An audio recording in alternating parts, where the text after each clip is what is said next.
This tape stresses refined methods of maneuvering that can be employed during combat. It is the second of Ed Parker's series on sophisticated basics, originating from his videos on advanced concepts and principles of Kempo. As you acquaint yourself with his thoughts, ideas, theories, concepts, principles, and innovative creations, Ed Parker encourages you to pursue logic as he has to obtain answers. Once you have pursued as well as adopted the logical and consistent approach upon which Ed Parker's American Kempo is based, you will agree that Ed Parker's system is not only an art, but a science created by a modern-day innovator. Let us now hear from the Senior Grandmaster himself, Ed Parker. The second topic on basics is maneuvers. When combined with stances learned in Sophisticated Basics number 1, it teaches you instant transitional response.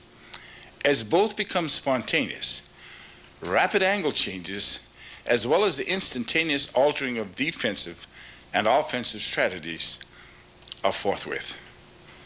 Maneuvers are further divided into foot maneuvers, which involves step-throughs, shuffles, crossovers, twists, jumps, dives, feints, specialized, and body maneuvers, which involves turning, riding, rolling, slipping, bobbing, weaving, falling, feints, and specialized.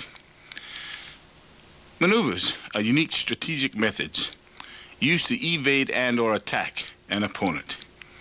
It involves traveling techniques using an array of footwork patterns in addition to changing stances, body positions, and postures. Employing these methods can aid you in creating or decreasing distance to your best advantage. Can be used preceding an attack, used simultaneous with an attack, or used after an attack. This is done by stepping, shuffling, crossing, twisting, hopping, jumping, and leaping with your legs, or by feinting, turning, riding, rolling, slipping, bobbing, and weaving using the upper torso and other necessary combinations. The directions and combinations of your maneuvers are many. Nevertheless, circumstances can place limitations upon them.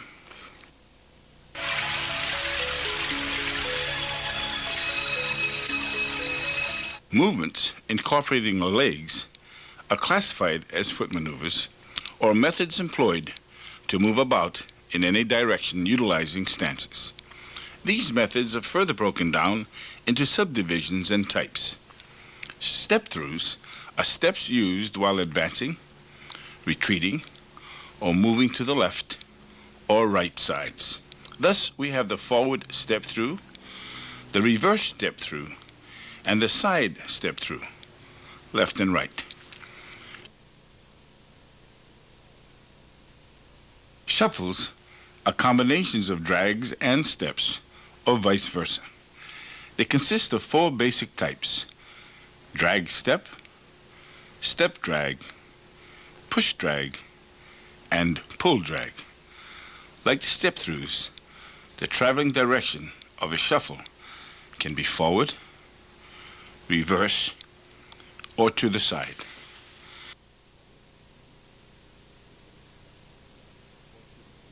Crossovers are combinations of over-exaggerated drags and normal steps. There is a great similarity between a front and a rear crossover and a front and rear twist stance. The key difference is continued motion. A front and rear crossover incorporates an additional step. No sooner do you go into a front or rear crossover than you step out with an additional step to complete the maneuver. A front or rear twist stance remains motionless for a period of time. It is exactly the same as a front and rear crossover, minus the additional step that completes the maneuver. Front and rear crossovers can be done while advancing or retreating. Hopping leaping, jumping, and diving are other maneuvers that can be used. These methods will be extensively elaborated upon in my self-defense video series.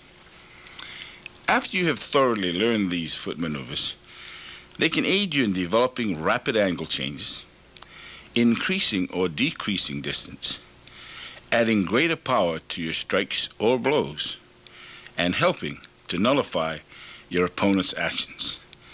Their importance cannot be overemphasized and must be incorporated to assure maximum efficiency.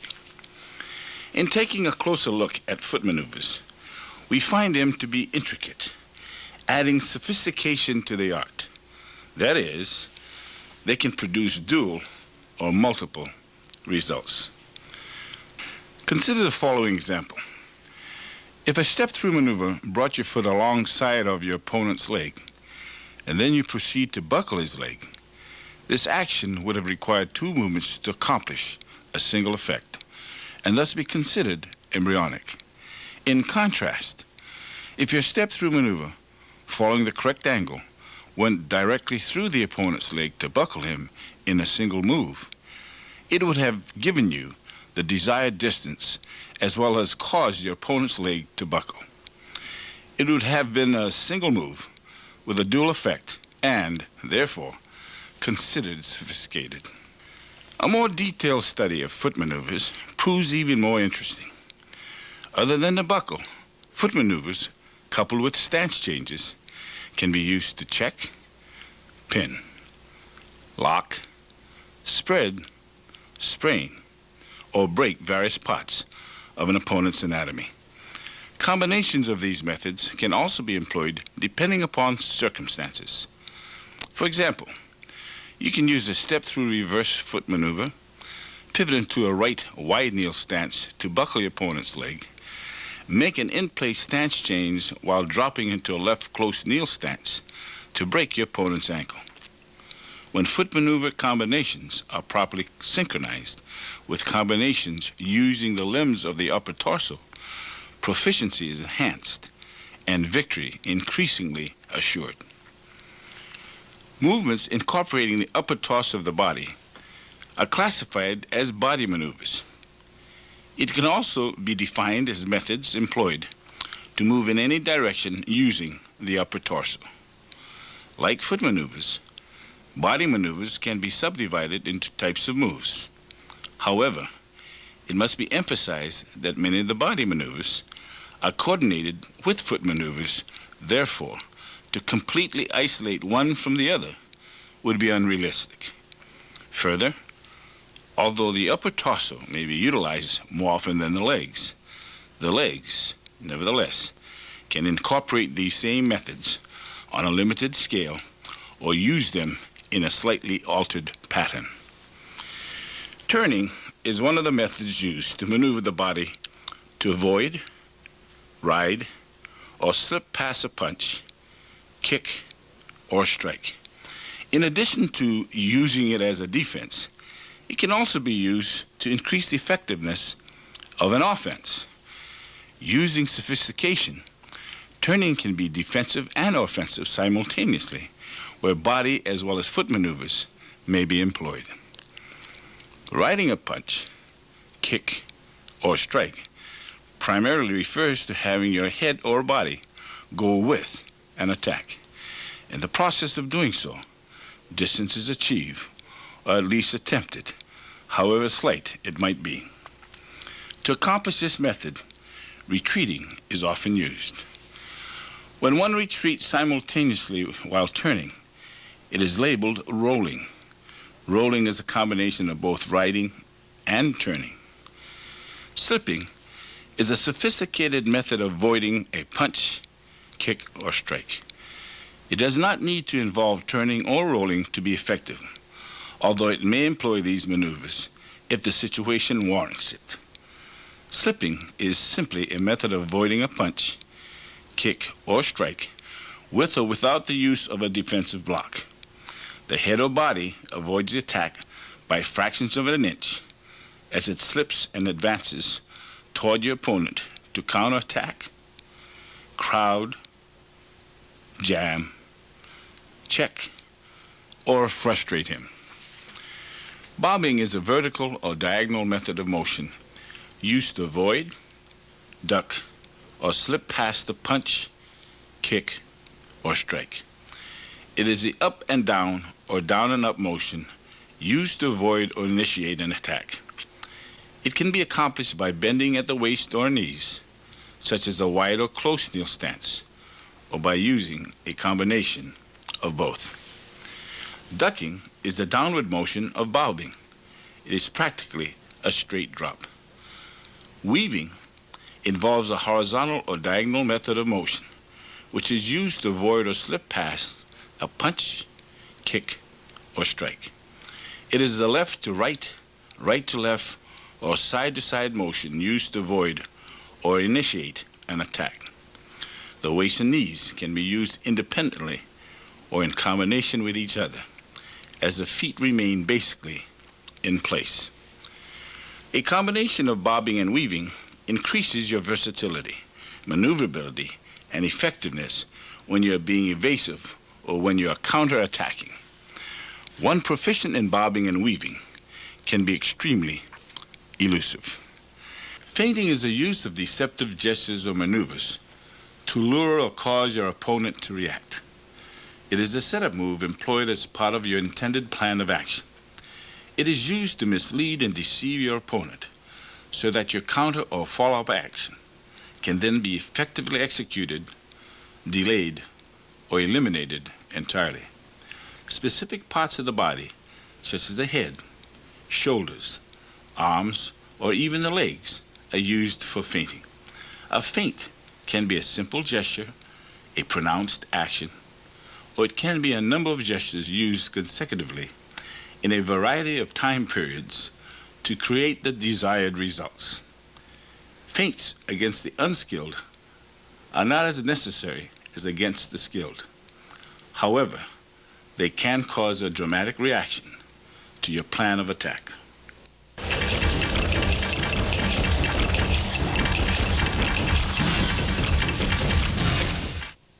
Organizational chart on foot maneuvers.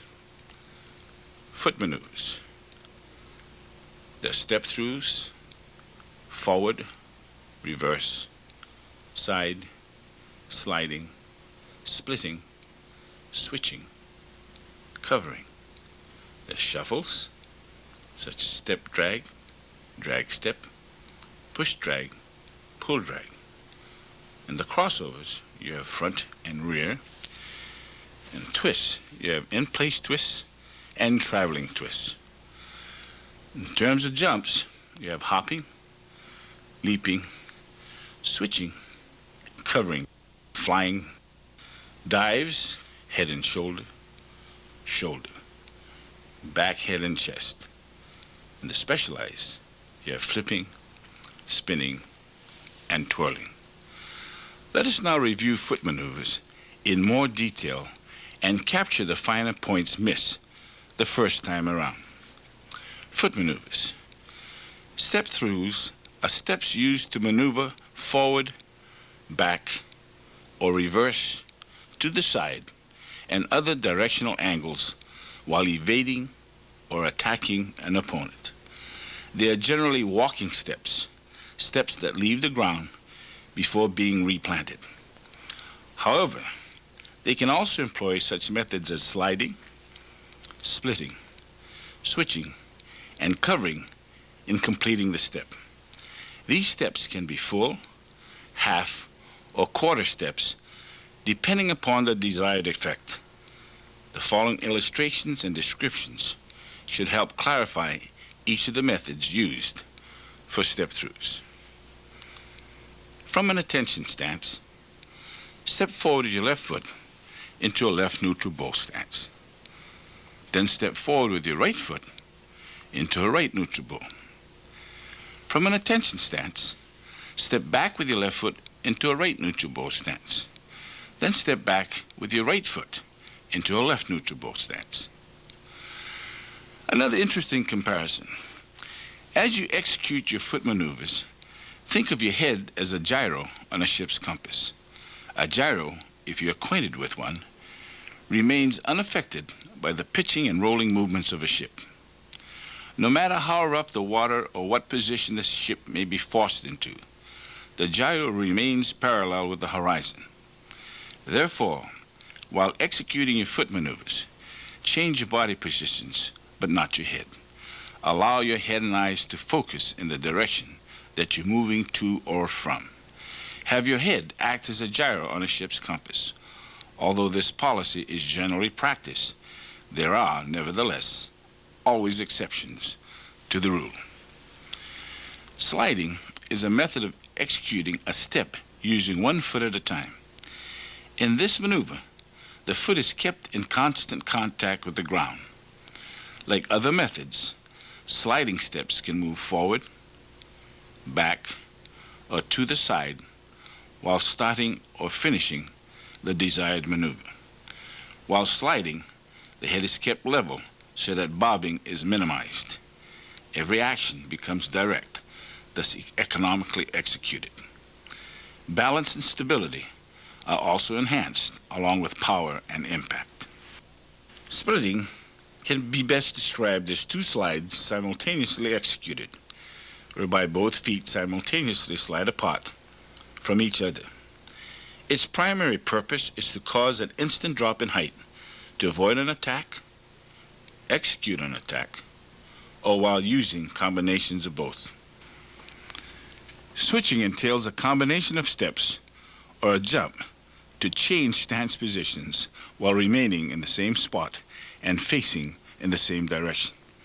While there are a number of ways of switching, only 3 methods will be shown.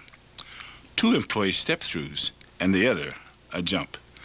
Switching is often used to better position oneself, to protect vital target areas, to enhance an attack while employing a linear path or an angular path, to be deceptive, and to enhance one's strategy.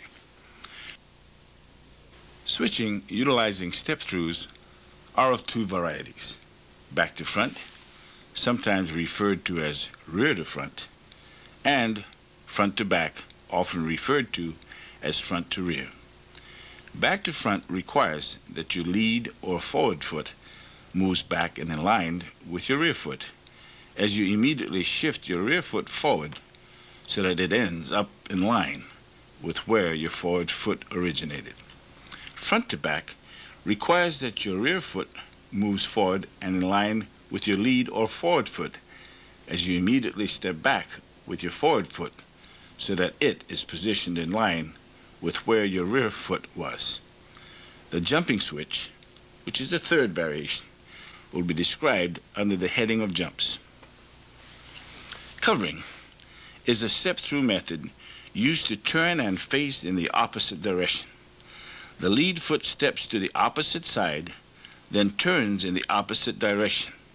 In the process of completing this motion, your body actually retreats from the initial attack rather than move toward it, a highly recommended built-in safety factor. Unable to see what is back of you nor the type of attack being used, it would be foolish to move toward an opponent's action. Such a move would only speed up your opponent's action as well as add to his force. To benefit from this maneuver, move your right foot to your left while still facing the same direction. Turn counterclockwise and face the opposite direction. With your left foot now the lead leg, move it to your right while still facing the same direction. Turn clockwise and face the opposite direction. Repeat this several times to get the feel and balance of the maneuver.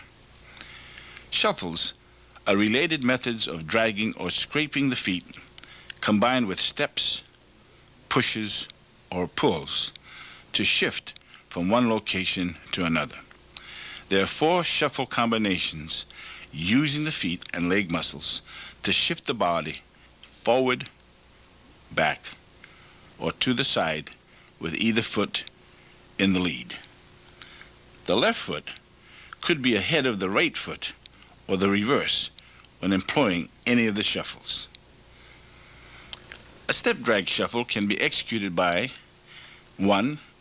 Getting in a right neutral bow, And 2, stepping forward with your right foot into a deeper right neutral bow.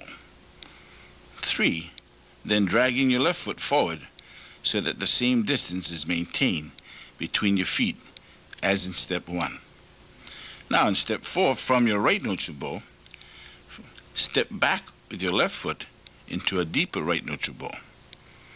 And then drag your right foot back so that the same distance is maintained between your feet as in step 4.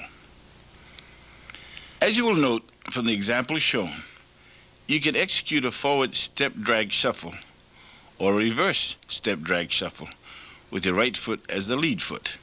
The same moves can apply with your left foot as the lead foot. A drag step shuffle is the reverse order of a step drag shuffle and can easily be done by 1, forming a right neutral bow, then 2, having your left foot drag forward so that the depth of your stance is decreased.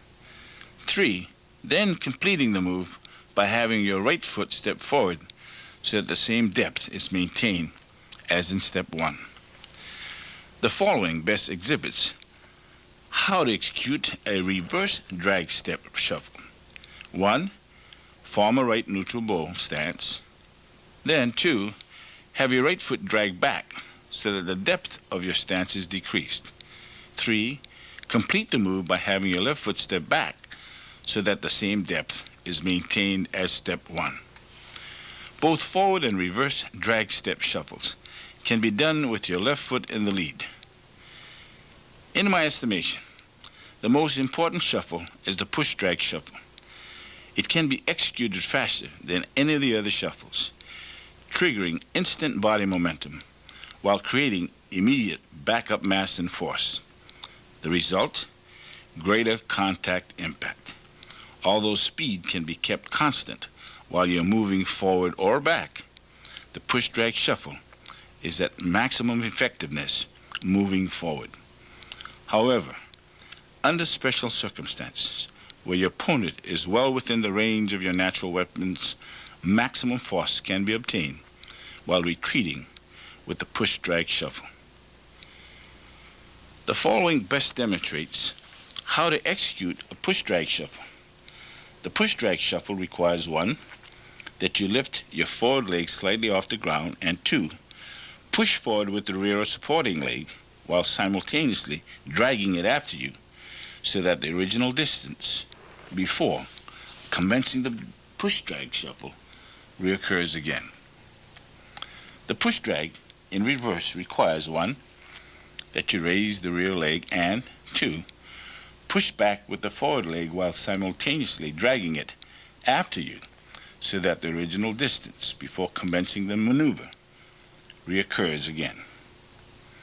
The pull drag shuffle is primarily used by the more adept to slip a kick in on an opponent as the supporting leg, the leg bearing your weight, is literally pulled into action in order to allow your body to lunge forward. This particular shuffle is often confused with a step drag shuffle and requires practice to perfect. With practice and experience, the difference between a pull drag and step drag shuffle will become obvious. The following best describes how to execute a pull drag shuffle. From a right neutral bow, slightly lift your right foot so that it is barely off the ground. Now pull ahead with your left leg as it drags forward. In step 4, plant your right foot into a right neutral bow so that the distance between your feet is the same as when commencing this maneuver. Crossovers are combinations of over-exaggerated drags and normal steps that allow you to create and adjust distances. Because of the length of distance that this maneuver can cover, it is considered a long-range foot maneuver. Used as an offensive maneuver, it allows for faster and deeper penetration. Crossovers fall into 2 categories. Front crossovers, where one leg crosses over and in front of the other before stepping forward, and rear crossovers, where one leg crosses behind and in back of the other leg before stepping backward. Both methods can be done while advancing or retreating. Let us now learn to execute a front crossover while going forward. 1. From a right neutral bow, have your left foot step in front of as well as forward of your right leg. Flatly plant your left foot while raising the heel of your right foot. At this position, make every effort to distribute your weight evenly. 2. Immediately step forward with your right foot and again resume a right neutral bow stance. When proceeding in reverse with the front crossover from a right neutral bow stance, 1. Have your right foot step back but in front of your left foot. Flatly plant your right foot while raising the heel of your left foot. Your body weight is again evenly distributed at this point. 2. Continue your foot maneuver by stepping back with your left foot and position yourself into a right neutral bow stance. To execute a rear crossover going forward, 1. Have your left foot step in the back of as well as forward of your right leg. During the maneuver, have your left foot plant on the ball of the foot with the heel raised. Have your right foot remain flatly planted. Your weight distribution is again evenly dispersed. 2. Immediately step forward with your right foot into a right neutral bow stance. When proceeding in reverse with the rear crossover from a right neutral bow, 1. Have your right foot step to the back of as well as behind of your left foot. During the maneuver, have your right foot plant on the ball of the foot with the heel raised. In this case, it is the left foot that remains flatly planted with your body weight again evenly distributed. Continue your foot maneuver by stepping back with your left foot and position yourself into a right neutral bow stance. Let us now examine the change of direction that occurs when executing a front or rear crossover. When advancing with a front crossover, your direction of travel will be in a straight line. When retreating with the front crossover, your direction will be on a diagonal line. The reason for this is because of the altered center line. Of interest is the flip side that occurs when advancing or retreating with a rear crossover. While advancing with a rear crossover, travel takes a diagonal route. When retreating, it takes a straight route. Having knowledge of direction of travel when advancing or retreating with either front or rear crossover can be of great importance during combat. Instant angle changes could be activated if required. The following illustrations should prove its validity.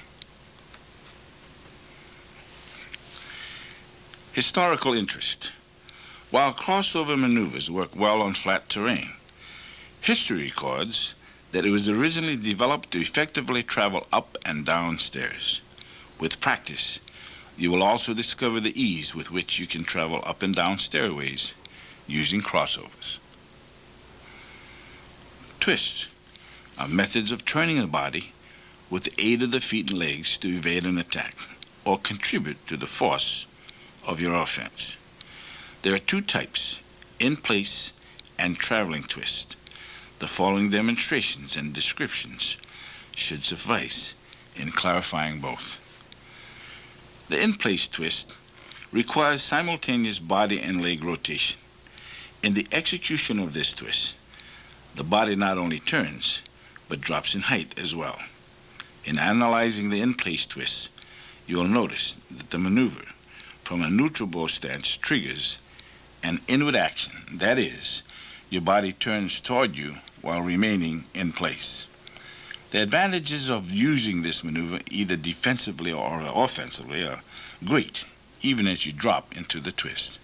Yet, advantages of both defense or offense can also be gained while unwinding from the in-place twist. The torque from such an action can render surprising results. Let us now proceed to learn the in-place twist. 1. From a left neutral bow stance. 2. Begin to turn clockwise with your left and right foot, plus your upper body. 3. Complete your rotation by fully turning counterclockwise so that your left foot is parallel to the front. 50% of your weight is on the ball of the right foot, and your right shoulder is pushed forward and in front of your left shoulder. Special note: reverse your motion from your in-place twist and revert back to a left neutral bow stance.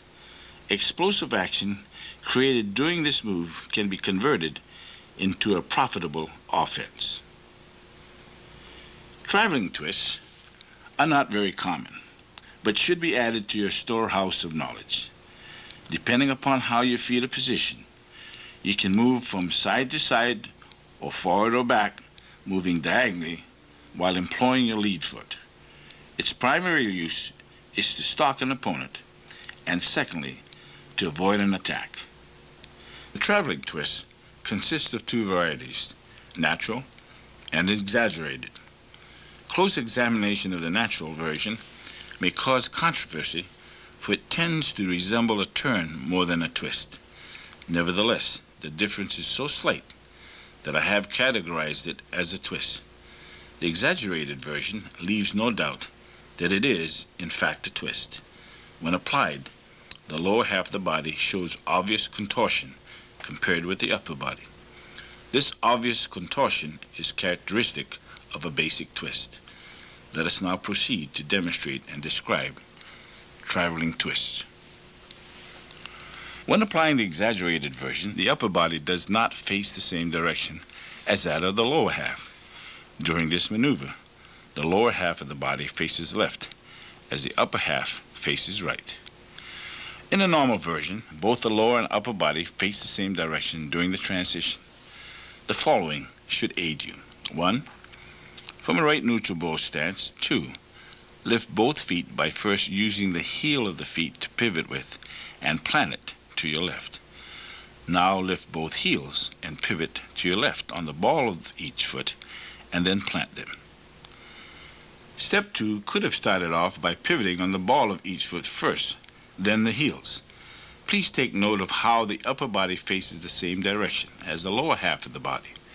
This occurs because the lower half is basically in sync with the upper half. Jumps are methods of having your feet or foot leave the ground to get to or away from an opponent. Although the feet or foot leaves the ground in executing a jump, they, nevertheless, remain at or below the level of your waist or head.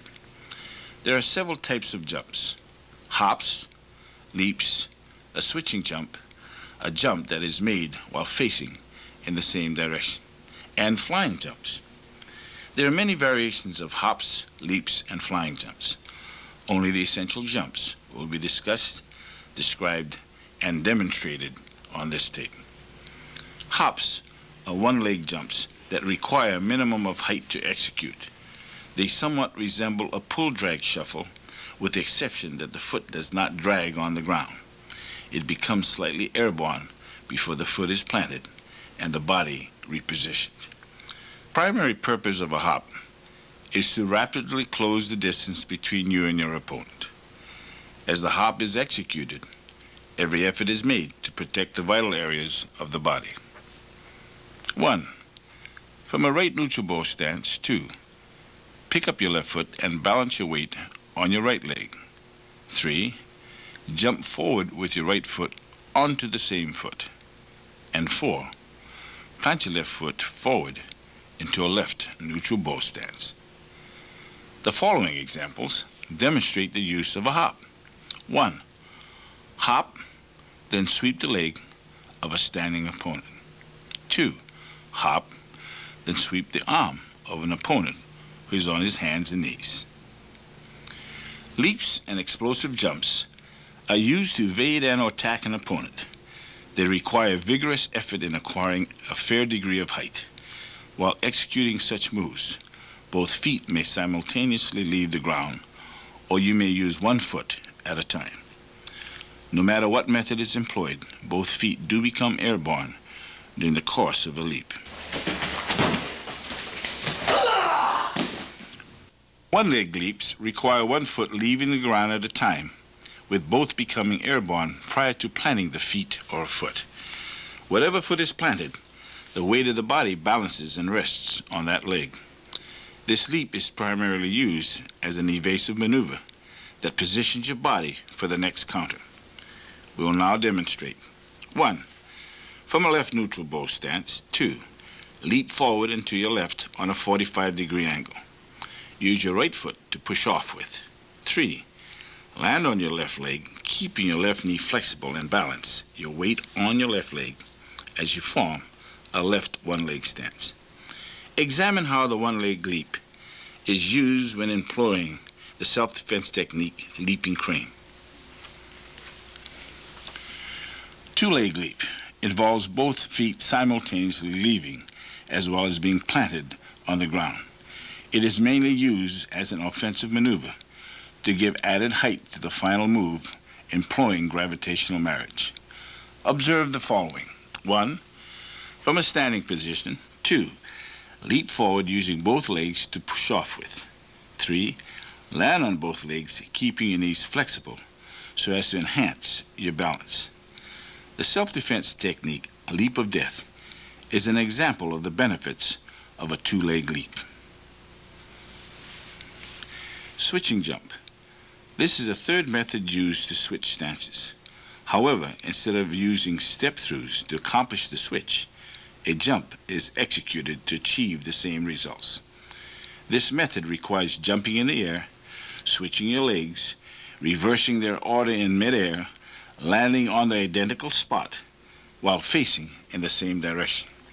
Like the other two switching methods, it can be used to better position yourself, minimize your target areas, enhance your attack, as well as a deceptive maneuver, and be of benefit strategically, such as avoiding a low strike using a staff or sword. Please observe the following. 1. From a left neutral bow. 2. Jump up in the air. 3. Switch your legs and body slightly while in the air. 4. Land on an identical spot, facing the same direction, and into a right neutral bow stance. 5. Now from a right neutral bow. 6. Jump in the air. 7.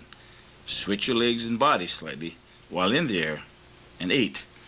Land on the identical spot, facing the same direction, and into a left neutral bow stance.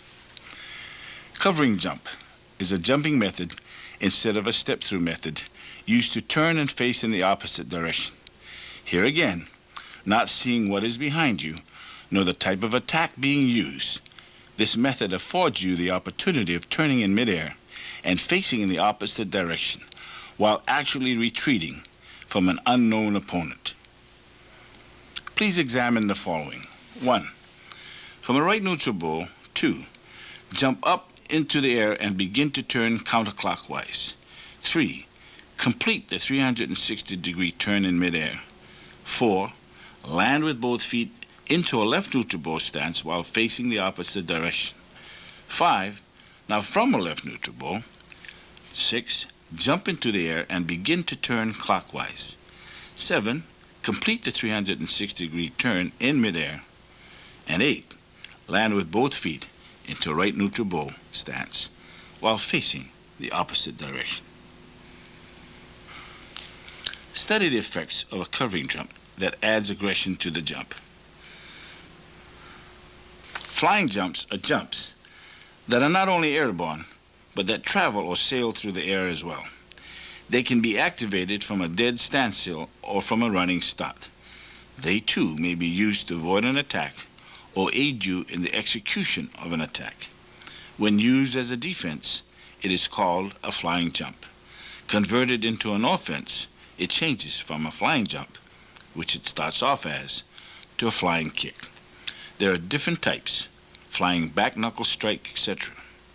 Used as an offense, the body becomes almost parallel to the ground at the point of execution. Please study the following. From a standing position. 1. Jump with both legs. 2. Stretch them out as you sail through the air. 3. Recock your legs and plant them into a standing position. From a running position. 1. Jump in the air with both legs. 2. Cock them in midair and turn counterclockwise as you deliver a right knife edge kick. 3. Recock your legs and land on both feet. A word of caution. Please use caution when executing the following methods of diving. Caution can never be overemphasized if you are not a gymnast. Get assistance from someone who is knowledgeable and experienced. Dives are unique methods that use exaggerated moves to avoid an attack, work in conjunction with an attack, or as a defense-offense combination. Because they are unique, dives are categorized separately. Employing elements of a jump, dives are nevertheless unquestionably different.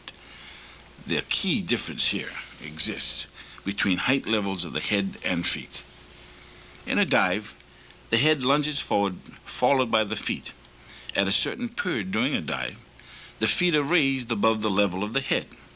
It is this relationship of height, the feet being higher than the head, that separates a dive from a jump. Another distinguishable difference between a dive and jump involves body parts that make contact with the ground at the time of execution. Executing a jump, you leave the ground with your feet and land on them. When diving, you leave the ground with your feet and land on your hand or hands in the majority of cases, then roll with the parts of your arm, shoulder, back, hip, and leg before landing up on your feet again. There are three main types of dives: head and shoulder, shoulder and back, and head and chest. Other specialized diving methods and their uses will be described in future tapes. The head and shoulder dive involves a straightforward motion, diving head first, tucking the head, then rolling equally on the shoulders, back, hips, buttocks, and back onto your feet. Let us now study the following. From a standing position, 1. Bend your knees and dive head first with hands outstretched to break your fall. Please take note of how the feet are raised above the level of the head. 2. With your hands helping to break your fall, tuck your head, roll on your shoulders, back, hips, and buttocks, and have the momentum carry you forward and back onto your feet. You then have the option to cover if you wish. Shoulder dive involves turning the body on a slight angle so that either the right or left side of the body is used to roll with. If you decide to use the right, you will partially roll with the right arm, shoulder, hip, thigh, and back onto your feet. Again, notice that the level of the feet is higher than the head. From a standing position, 1. Bend your knees, turn and dive to your right with your right arm outstretched to help break the fall. Again, take notice of how the feet ends higher than the level of the head. 2. With your right arm helping to break your fall, tuck your head toward your left shoulder and roll on your right shoulder, hip, thigh, as you roll back onto your feet. Back, head and chest dive. This is a straight dive to the rear. It is not a common dive and therefore requires practice. To execute it, spring back onto your hands, keep your head and back arched, and time your action carefully as you roll on your chest, stomach, hips, thighs, knees, and feet. From a standing position, 1. Bend your knees, squat, and spring backward. Reach out with your arms to break your fall. Arch your head and back, and again bend your knees. As your hands touch the ground, straighten your body, and 2.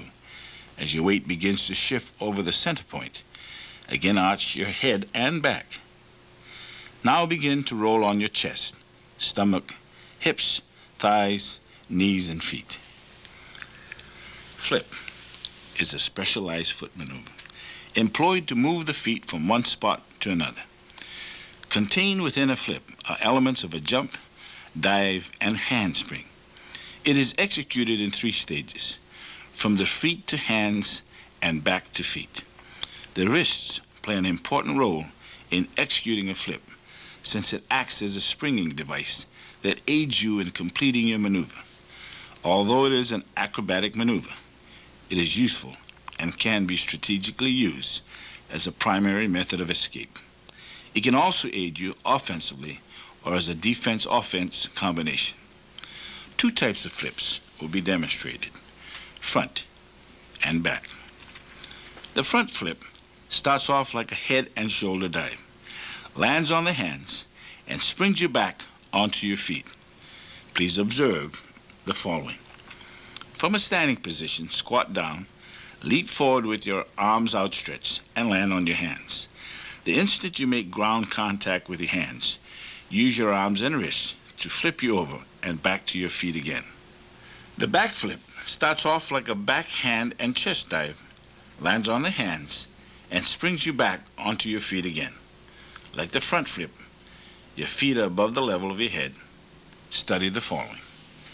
From a standing position, squat down, leap backward with your arms stretched out behind you, and land on your hands. The instant you make ground contact with your hands, use your arms and wrists to flip you over and onto your feet again. Spinning is a specialized foot maneuver used to escape from or to attack an opponent.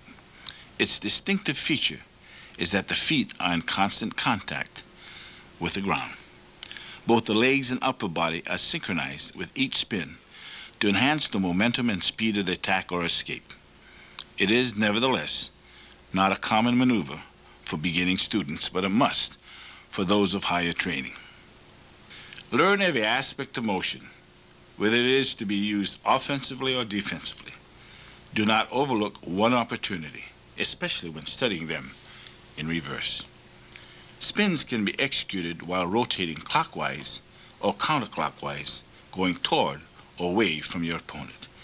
It goes without saying that circumstances and your personal skill dictates your choice of action. From a standing position, 1. Bend your knees slightly to aid your balance during the maneuver, and 2. Move counterclockwise as your right foot steps forward and plants to your left while spinning. 3. Continue to spin counterclockwise by moving your left foot in a backward motion as you plant it to the right of your right foot. Further distance can be covered by continuing the same procedure. Twirling.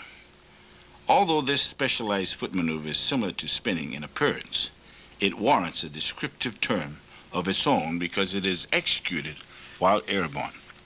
It is literally a spin to turn your body clockwise or counterclockwise while in the air, traveling from one ground point to another. Both the upper and lower body are synchronized to twirl simultaneously while moving toward or away from your opponent. It could further be said that a twirl is no more than a turning jump. It too is primarily taught to advanced students. Again, observe and study the following. From a standing position, 1. Bend your knees slightly to aid your balance during the maneuver, and 2. Jump clockwise while turning 360 degrees in the air and landing on both feet. You may continue this action turning clockwise or counterclockwise more than once. Hurdling, another specialized foot maneuver, describes jumping over obstacles to get from one ground point to another. In combat, it may require jumping over stool, chair, person, etc. as part of your defensive or offensive strategy. The fact that these jumps are encumbered by obstacles makes the maneuver challenging and unique. Hurdling often employs several combination jumps, leaping, flying, and occasionally covering. Only the highly skilled should use this in combat. Beginners should walk or run around the obstacles and use them as a means of defense. Vaulting. This specialized foot maneuver requires a prop such as a staff, table, stanchion, an opponent's body, or other like objects to support, launch, and execute a jump from one ground point to another. The fact that props are needed for support in launching the jump makes it special and unique. During the launch, 2 choices are available. 1, only planting the feet, or 2, kicking with the feet before planting them. Again, only the highly skilled should employ this method in combat. Let us review and scrutinize body maneuvers more explicitly.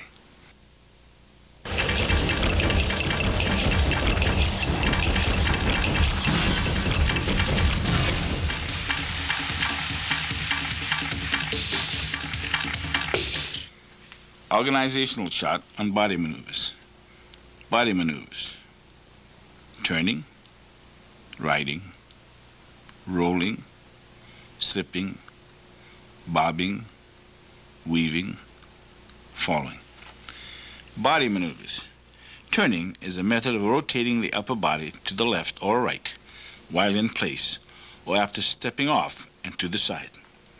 The turn normally occurs within a 180-degree radius. It too can be used to avoid an attack or to counterattack while simultaneously avoiding an attack. The technique, thrusting salute, is an excellent example in demonstrating the effects of turning to avoid an attack while simultaneously counterattacking. Turning can also be done while on the ground. Riding is a method of having your upper body go with an attack. This could be done while standing in place or while retreating with the foot. Rolling is a method of avoiding attack using a ride and turn combination. A roll extends beyond a 180-degree radius and up to a 360-degree radius. Having the same flexibility as other methods, you can roll with an attack while simultaneously counterattacking. Rolling can be done in place or coordinated with foot maneuvers. Rolling can also be executed on the ground. Slipping is a method of avoiding an attack while going toward your opponent's action. This may be done directly or indirectly. That is, you can slip past and toward your opponent at the very start of an attack or ride the attack first before slipping toward the action. A counter can accompany a slip. The technique Dance of Death demonstrates slipping. Please study the technique by rewinding the tape to your satisfaction. Bobbing is a method of avoiding attack while virtually dropping underneath, often referred to as ducking, or by rising above the action of your opponent. This maneuver aids you in positioning yourself below or above the level of your opponent's attack. Again, a counter could accompany a bob. Weaving is a method of avoiding an attack while horizontally moving the upper body from side to side toward a number of angles. Countering while weaving can also be accomplished. A combination of body maneuvers can add greatly to your combat strategy. For example, let us apply the self-defense technique Dance of Death as we employ a combination of bobbing, weaving, and slipping. As your opponent throws a right punch, commence by bobbing and weaving to your right. As you maneuver under your opponent's right punch, weave and slip to your left, as well as outside of your opponent's right arm, while striking your opponent's groin with a right reverse handsword. Take note of the left hand and how it is used to check your opponent's retaliatory efforts. Follow up with the takedown and completion of the technique. Falling is an exaggerated method of riding an attack. The major difference between the two is that when riding, you constantly remain on your feet. When falling, you end on either your back or stomach. When on the ground from a fall, turning or rolling can be applied and coordinated with your counters. While it is important that you learn the contents of my tapes, do not neglect studying the very basic material. Each tape is an important building block.